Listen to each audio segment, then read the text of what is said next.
Canon just can't seem to get its act together with the R6 Mark III, and honestly, the drama behind this camera might be more interesting than the camera itself.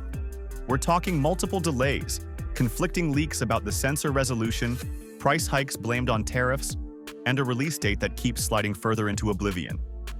But here's the thing, when this camera finally drops, it might actually be worth the wait.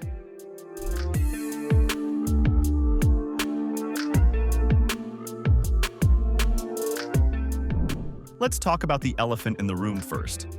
The R6 Mark III was supposed to launch in 2025, maybe after September. Then May came and went with a quietly canceled product event. Now insiders are saying the first quarter of 2026, possibly February, to coincide with the CP Plus trade show. Canon's official excuse? A 7 to 8% price increase for North America, and fears about United States tariffs destroying their margins. Now the sensor situation is absolutely wild because nobody can agree on what's actually inside this thing.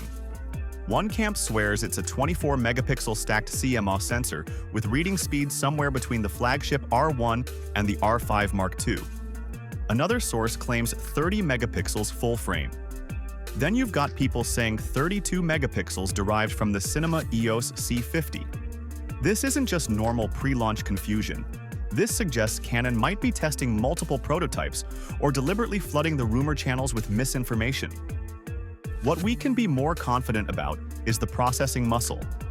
The Digic X image processor paired with a Digic accelerator processor should deliver serious computational horsepower for both stills and video. The autofocus system is reportedly identical to the R5 Mark II, which means exceptional subject tracking and recognition that can lock onto eyes, faces, vehicles, and animals with frightening accuracy. Image stabilization is rumored at 8.5 stops of collaborative stabilization, which is genuinely impressive and puts this ahead of most competitors for handheld shooting. Video is where Canon seems determined to make this a legitimate hybrid beast. C-Log 2 support gives you professional color science that matches their cinema cameras. You're looking at Cinema 4K at 120 frames per second in Super 35 mode, plus 6K oversampled Cinema 4K for maximum detail. For RAW workflows, 6K at 30 frames per second and 4K at 60 frames per second. Cinema RAW light recording are supposedly confirmed. Some whispers even mention 6K or 8K capture with dramatically improved thermal management, which would finally put to rest the overheating demons that plagued earlier Canon cameras. Physical upgrades include a redesigned rear LCD flip screen and an upgraded electronic viewfinder, though we don't have exact specs yet.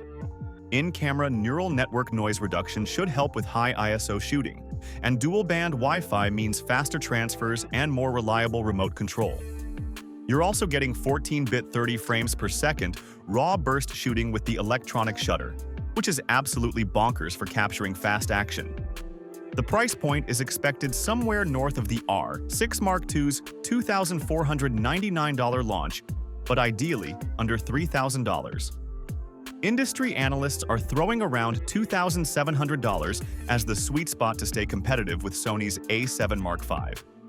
While Canon delays, Sony is dropping the A7 Mark V in December with a rumored 44-megapixel sensor, enhanced artificial intelligence features, and 4K at 120 frames per second. Then there's the Nikon Z6 III, already available and demolishing competitors with better video specs, less rolling shutter, a superior electronic viewfinder with rotating portrait mode, and 20 frames per second raw bursts. It has dropped to around $2,000, making it a serious value that Canon needs to match or beat when the R6 Mark III finally arrives. Canon better make this wait worth it, because the competition isn't standing still.